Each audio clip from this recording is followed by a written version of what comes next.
My mother said I lacked the financial means and convinced my fiancé to leave me for my brother, but I turned their betrayal into powers and delivered a reckoning they'll never escape. My name's Adrian. I'm 29 now, but this all started when I was 23. Back then, I was the kind of guy people politely described as still figuring things out. I wasn't broke exactly. I worked as a junior architect at a small firm, but I wasn't driving fancy cars or posting vacation photos from exotic islands like my older brother Lucas. He was Mom's pride and joy. Everything he did was golden in her eyes, while everything I did was a nice start, but maybe you should aim higher. She had a way of saying it that sounded like advice but felt like a cut. I grew up knowing she believed Lucas was destined for great things, while I was destined to watch from the sidelines. When I met Claire, my fiancée, it felt like my luck was finally turning. She was warm, funny, and grounded. She didn't care that I didn't have the flashiest life. She liked that I was passionate about my work and that I wasn't obsessed with showing off. We were engaged after a year, planning a small, elegant wedding that reflected us perfectly. Mom was polite about it, but I could tell she wasn't thrilled. She made comments like, "You sure you can provide for her?" Or, "It's a big responsibility, Adrian. Women have needs." At first I brushed it off. She'd always been like that. The first real crack appeared at a family dinner. We were all seated around my parents' long mahogany table, Lucas across from me, Mom at the head like some kind of queen. Between bites of roasted chicken, she casually said, "Claire, you'd look stunning in a place like Lucas's penthouse. You've been there, haven't you?" Claire smiled politely and said, "No." Mom didn't miss a beat. "You should. The view of the city is incredible. I keep telling Lucas he should settle down. Someone like you could inspire him to." I laughed it off at the time, thinking it was just Mom being her usual tone-deaf self. But Claire's hand under the table was tense, her fingers stiff in mine. That night she asked me if my mom didn't like her. I told her it wasn't her. Mom just had a lifelong habit of comparing me to Lucas. What I didn't realize was that this wasn't just harmless dinner conversation. Mom was planting seeds. Over the next few months, little things started changing. Claire would come back from errands and mention she'd run into Lucas, who just happened to be in the same part of town, or she'd get texts from Mom inviting her to help plan a surprise for me, which I thought was sweet until I noticed those plans never materialized. When I'd ask about them, Claire would get vague, saying it was just small talk. I wanted to believe her. Then came the night I'll never forget.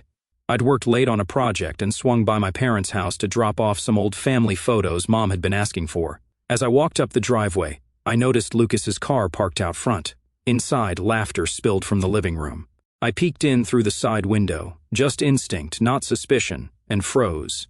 Mom, Lucas, and Claire were sitting together, glasses of wine in hand, deep in conversation. Mom was leaning forward, speaking low but clear enough for me to catch. "Claire, you're a smart woman. Lucas can give you the life Adrian never could. He's already established. He can give you security, status, everything a woman deserves."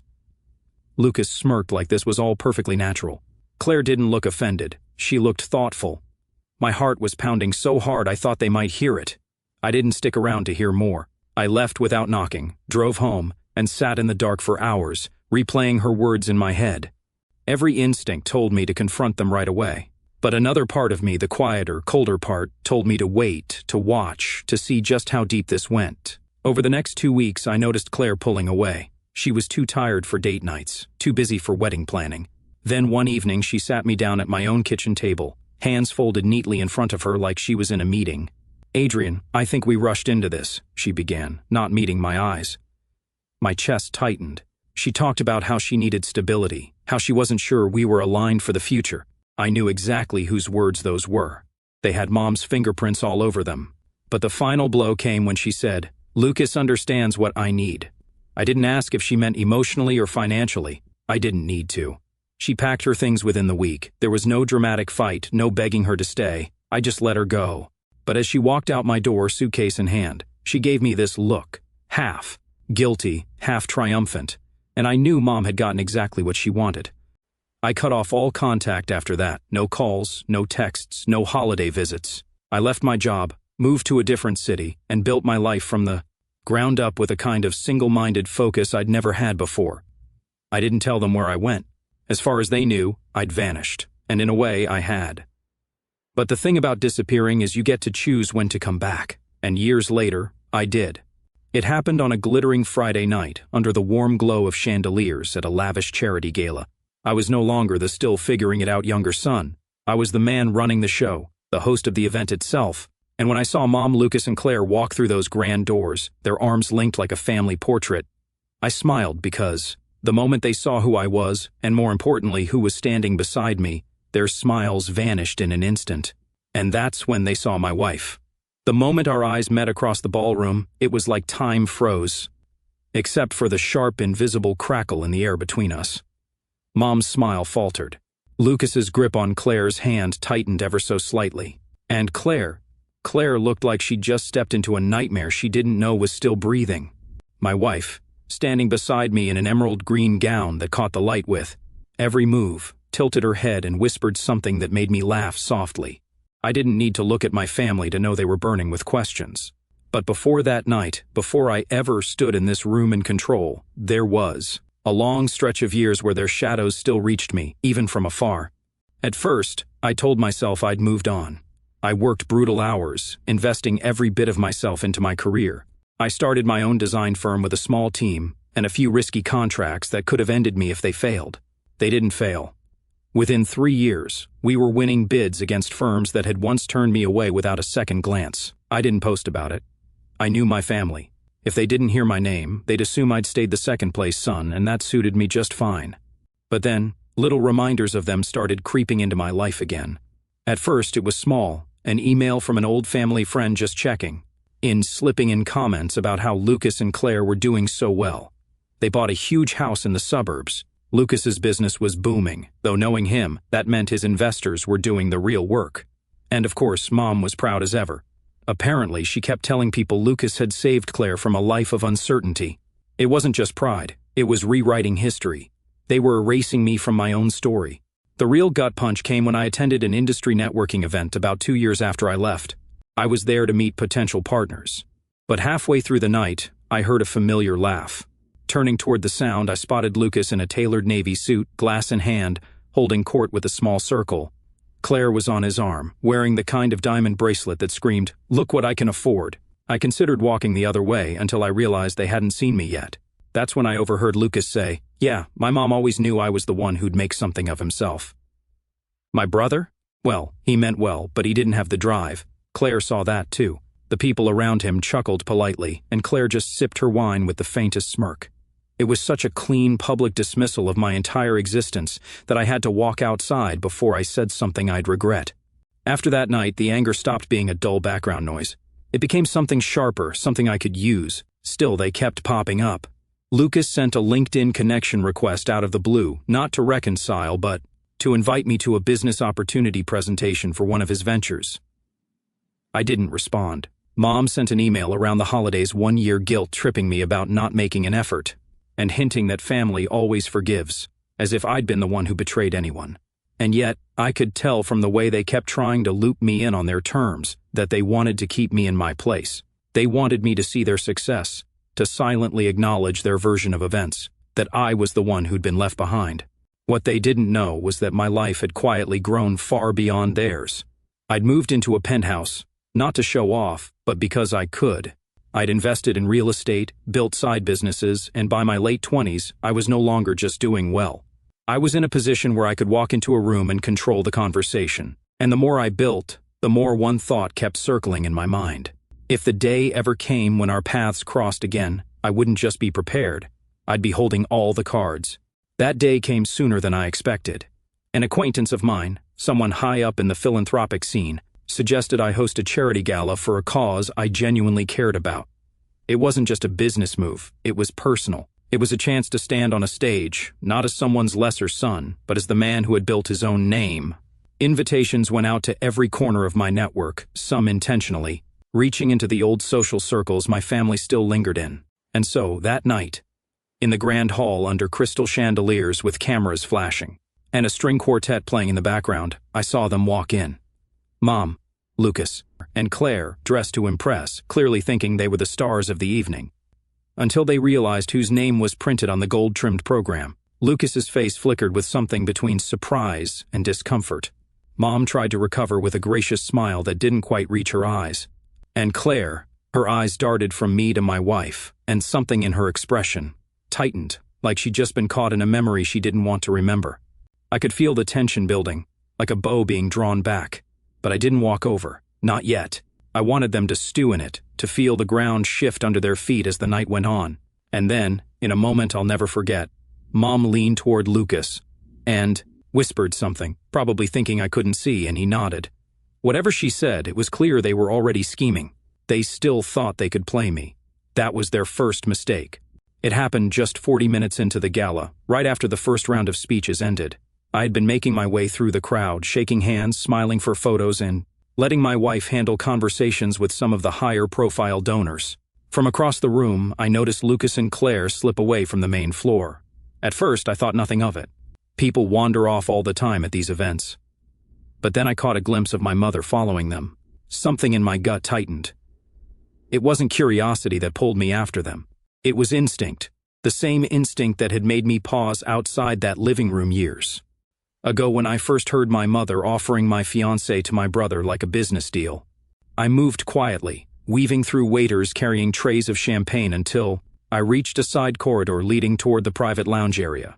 The gala venue had a handful of smaller rooms set aside for quiet meetings, and I found the three of them in one of these, the door half open. My mother's voice carried just enough for me to catch her words. "You need to use this. He's in over his head here. All this flash, all these people, it's just for show. Find out who's backing him. If we can get in on it, we can make sure he doesn't shut us out again." Lucas leaned against the wall, looking smug. I doubt he's got the capital for something like this on his own. Probably some investor propping him up. We figure out who, maybe we offer them a better deal. Then Claire's voice, calm, measured, as if she were discussing nothing more serious than a dinner menu, cut in. Or she said, "I could just talk to him. He used to trust me. He'd tell me things if I approached it the right way." "He's still a man, Lucas. You know how to use that." I didn't move. I just stood there, absorbing each word like a slow drip of poison. They weren't just here to crash my event. They were actively plotting to undermine me, to pry into my business, to take something they assumed I hadn't earned. And Claire, she wasn't just my ex. She was the woman who had once promised to marry me, now casually offering to manipulate me like a mark. It was surreal, standing there in my own event space, in a tailored suit I'd bought with my own money, listening to the same people who had gutted me years ago try to do it again. I thought about walking in right then, about tearing into them in front of each other, but something stopped me. Not fear, strategy, because in that moment I realized something important. They hadn't changed. All these years, they still thought I was the same younger brother, the same son they could push around. They were so convinced of their own superiority that they didn't even consider the possibility that I might be listening, that I might already know more than they did. But as I stood there, my chest tight with anger, my wife appeared at the far end of the corridor. She caught my eye and raised an eyebrow, silently asking what was going on. I gave the faintest shake of my head, a signal to hold back. She didn't press. Instead, she turned and disappeared into the crowd again, giving me the space to make my decision. And that's when I heard the final, unfiltered truth spill from my mother's mouth. He was always the weak one. He's lucky we even came tonight. This could be our way to finally fold him into something worthwhile. And if he doesn't play along, she let the sentence hang. Lucas smirked. Claire looked at him and then back toward the ballroom, like she could already see the path opening. That was it. The last shred of lingering family loyalty I'd been holding on to snapped clean in two. Whatever hope there had been for reconciliation, for some kind of civil coexistence, was gone. They had made it perfectly clear they weren't here for me. They were here for what they thought they could take from me. I stepped back from the doorway, my decision already forming in my mind. If they wanted a game, I'd give them one, but it wouldn't be the one they thought they were playing. And for the first time in years, I felt that same cold, quiet resolve I'd felt the night Claire walked out of my apartment. Only this time, I wasn't going to disappear. This time, they were. I didn't confront them that night. Not yet. That was the hardest part, walking back into the main ballroom with my face composed, my posture steady, while inside, my stomach churned like I'd swallowed glass. My wife glanced at me when I returned to her side. She didn't ask what happened, but the slight narrowing of her eyes told me she already had a guess. The rest of the evening was a blur of polite conversation, clinking glasses and forced smiles. Every time I looked across the room, I caught them watching me. My mother with that same assessing gaze she'd worn my whole life, Lucas with a calculating smirk, and Claire with an expression I couldn't quite read. Was it curiosity, anticipation, or just the same quiet arrogance she'd shown when she left me? When the gala ended and the last guests filtered out, I stayed behind with my team to handle a few final details. The music was off, the lights dimmed, and the silence of the now empty hall felt heavy. I could still hear my mother's voice in my head, every word replaying on a loop. He's in over his head. This could be our way to finally fold him into something worthwhile. That night, lying in bed, I stared at the ceiling while my wife slept beside me. I felt something I hadn't felt in years, a familiar ache, the same one I'd carried in those first months after they betrayed me. Back then, it had been loneliness. This time, it was something sharper. It wasn't that they'd hurt me again, it was that they'd reminded me just how much I had let their absence shape me. Over the following weeks, I went through the motions of my life, but I wasn't myself. I made small mistakes at work, not enough for anyone to notice, but enough for me to feel it. I found myself replaying every past slight, every moment when I had stood in their shadow, every time I'd swallowed my pride instead of speaking. It was like reopening an old wound that had never fully healed. I started avoiding social events where they might appear, declined invitations from mutual acquaintances. My wife noticed and asked if I was feeling burned out. I told her I was just tired from work. But that wasn't the truth. The truth was I felt that same urge I'd felt years ago, the one to vanish, to put a wall between myself and anything connected to them. But here's the thing, I didn't. Because somewhere in that fog of frustration and exhaustion, I realized I had two options. I could let them push me back into the shadows like they'd done before. Or I could turn this boiling, unspent anger into something else, something useful. So, I started paying attention again, watching, listening. Whenever someone mentioned Lucas's business, I asked casual questions, just enough to learn that things weren't as rock solid as he liked to pretend. Rumors of missed deadlines, investors pulling out. Claire, I heard, was keeping up appearances, but a few people hinted she wasn't exactly happy playing the perfect wife role. I didn't make any moves yet, not outwardly, but in my mind, pieces were shifting into place. I started to imagine what it would look like to not just defend myself this time, but to hit back, publicly, unmistakably, and in a way they couldn't twist. Still, the ache lingered. I'd come so far, and yet, seeing them again had reminded me just how much I'd built my success in reaction to them.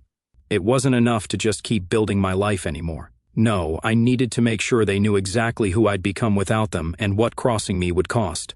And as I began quietly laying the groundwork, I realized something chilling. They were still trying to play their game. Every so often, a mutual friend would pass along a message from my mother asking if we could meet for coffee. Lucas sent a text, just one, saying we should talk about opportunities.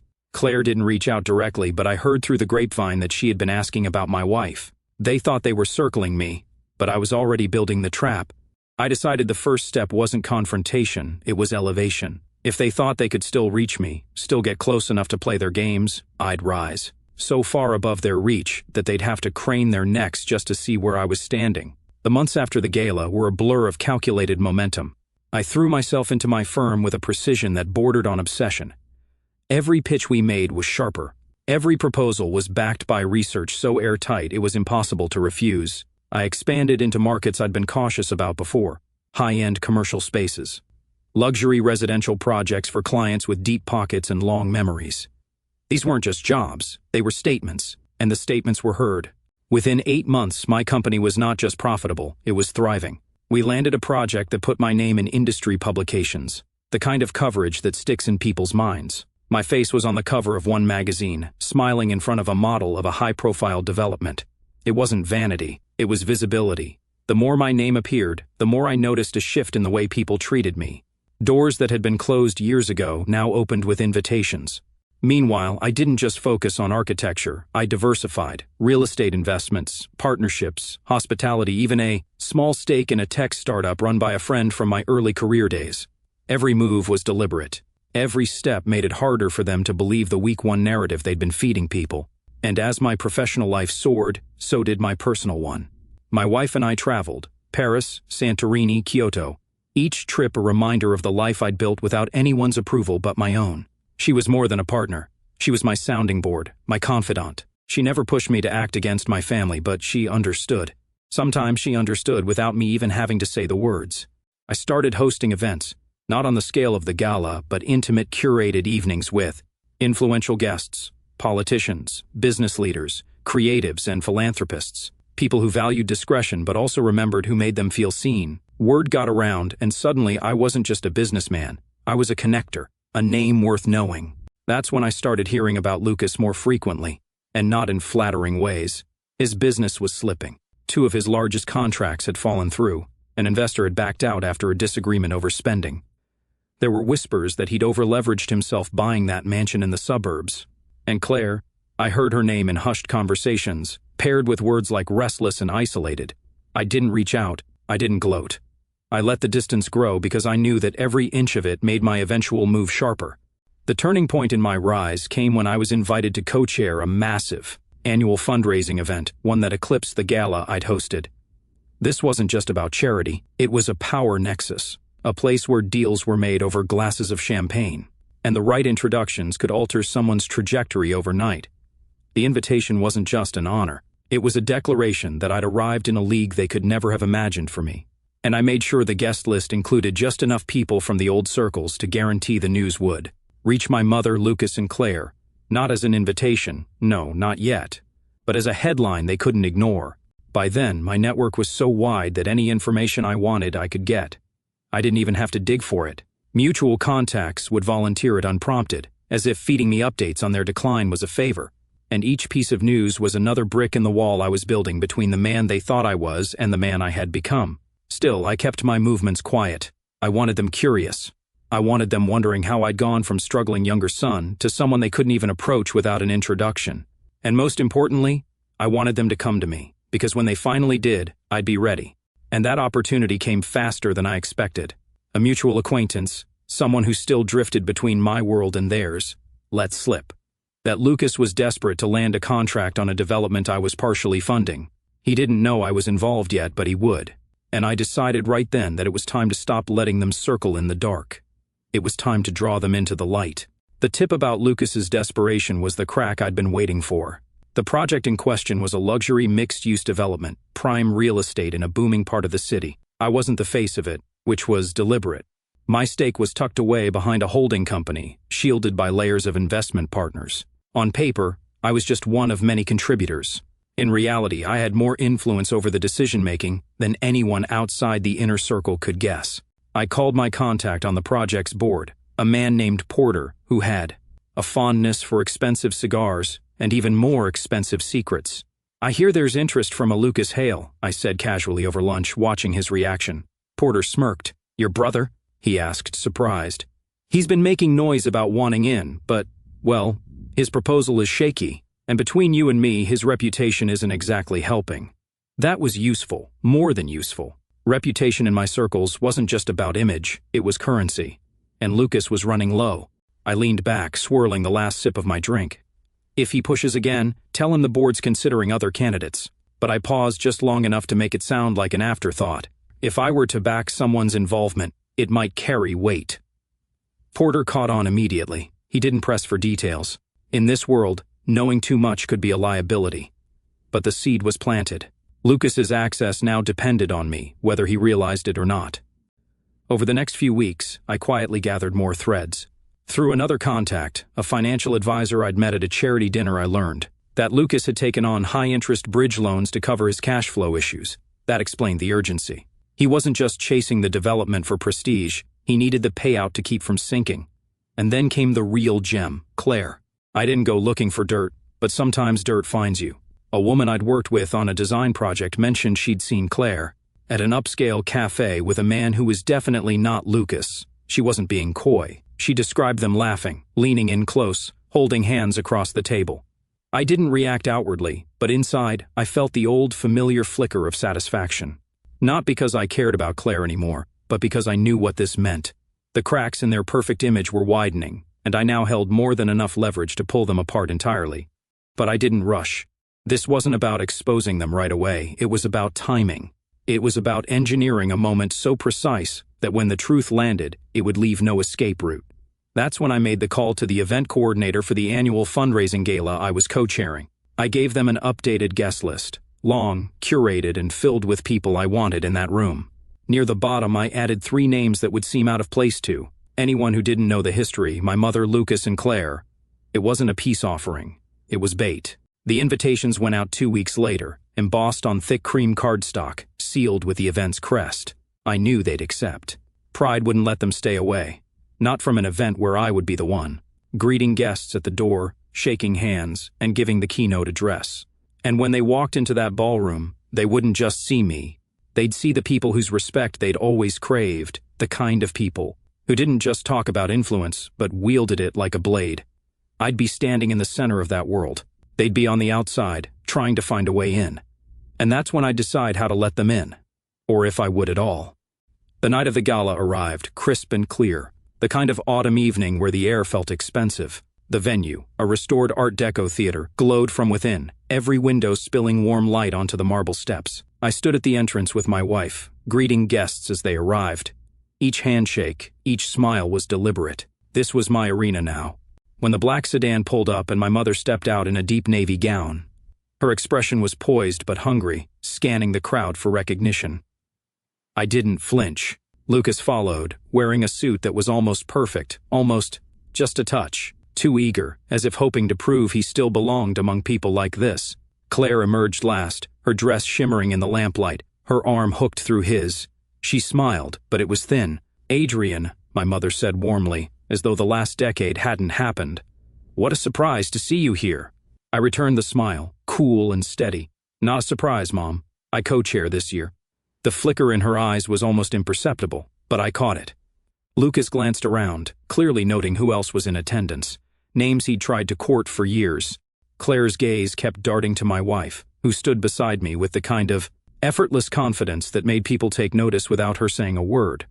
Inside, the theater had been transformed into a jewel box of gold and deep crimson. The tables were dressed in rich linens, each centerpiece a burst of fresh flowers and candlelight. The stage was set for the evening's program, with a large screen displaying images of the charity's work. I made sure their table was in full view of the stage and, more importantly, in earshot of several key investors from the development Lucas was chasing. Throughout the cocktail hour, I drifted from group to group, engaging in easy conversation, dropping just enough hints about current projects and selective partnerships to pique curiosity. When I finally approached their table, I did it with deliberate calm. "Lucas," I said, "I hear you've been busy in real estate." He straightened, clearly pleased to be acknowledged. "Yeah, working on some big deals. Actually, I've been looking at that downtown development. Might be the right fit for me." He said it loudly enough for the nearby investors to hear. I gave a slow nod. "Ah, the one my company's funding." The silence that followed was sharp.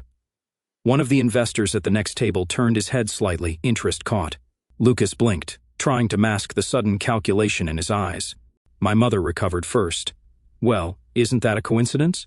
Maybe you two could work together." "That's the thing," I said evenly, keeping my tone friendly. "We're being very selective, only working with partners who have the right stability and reputation. It's not personal, it's just business." Claire shifted in her seat, crossing her legs, her jaw tight. She looked like she wanted to speak but thought better of it.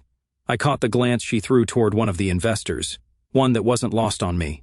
The first course was served, conversation moving around them like water flowing past a stone. I didn't need to say more. The message was already there, hanging in the air for everyone nearby to absorb. I was the gatekeeper now. But the real move came later in the evening, during the auction segment. The host was calling for bids on an exclusive architectural consultation, an item I'd donated personally. I'd expected it to go to one of the higher-profile donors, but when the bidding reached an impressive figure, Lucas raised his paddle. The room reacted, surprised murmurs, a few raised brows. I smiled. "That's generous, Lucas," I said into the mic. "Though I should mention, the consultation is contingent on working with clients whose projects align with our brand standards." The words were polite, but in this crowd they landed like a verdict. Everyone understood. He could bid all he wanted, but without my approval there was no deal. The host moved on quickly, and Lucas lowered his paddle, face tight. My mother's lips pressed into a thin line, and Claire suddenly found her wineglass very interesting. I'd drawn the line in front of everyone who mattered to them and done it without a single raised voice. They couldn't spin it as pettiness. It was just business and they'd been shut out. But the night wasn't over. I had one last card to play. It came during the final toast, when I invited my wife on stage to thank the donors. As she stepped up beside me, the lights catching the diamond on her hand, I could see Claire's eyes widen just a fraction, recognition dawning. Because my wife wasn't just stunning. She was someone Claire had met years ago, briefly, when she was still with me. Someone she had underestimated completely. I watched as Claire leaned ever so slightly toward Lucas, whispering something. I couldn't hear, her expression pale under the golden lights. That was the moment I knew they realized the game had shifted entirely. And I wasn't done. After the toast, I stepped down from the stage with my wife, and the applause rolled over us like a wave. We returned to mingling, but I could feel their eyes on me from across the room. My mother, Lucas, and Claire, sitting in a tight, silent triangle at their table. The energy around them had shifted completely. Where earlier they'd been leaning into conversations, smiling for attention, now people passed by without stopping. It wasn't just me they were avoiding, it was the optics. In a room like this, reputation was currency, and tonight, they'd lost a stack of it in front of the very people they'd been hoping to impress. The real hit came 2 days later. Porter called me, just a heads up. Lucas reached out again about the development. We told him we were going in a different direction. Didn't mention you, but he'll know. I thanked him, hung up, and almost immediately my phone buzzed again. This time, it was from a mutual contact I hadn't spoken to in years. Heard about your brother, they said, words spreading fast. Investors are skittish. This might be the start of the end for him. It was. Within a month, 2 more of his backers pulled out, citing strategic differences. His company's social media went quiet. The flashy public appearances dried up. By winter, the mansion was quietly listed for sale. Claire, I heard, didn't stick around. She resurfaced in another city, her name occasionally appearing in charity event write-ups, but always without the same sheen she'd worn before. Those close to her knew why. Stories have a way of traveling, especially the kind whispered over wine between people who enjoy a little schadenfreude. As for my mother, she tried once to call. The voicemail was short, brittle. I think we should talk. Family's important. I didn't return it. There was nothing left to say. Family is important, but not the kind that treats you like a pawn. The following year, I hosted the gala again. Bigger, brighter, more exclusive than before.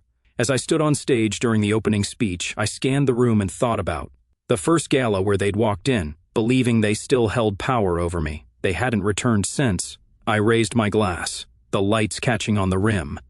To progress, I said, smiling at the sea of faces before me, and to remembering that those who doubt you often end up proving you right. The crowd laughed and clinked glasses, but in my mind, I was toasting 3 empty seats that no one had noticed were missing. And that was the last time I ever thought of them as anything but a closed chapter.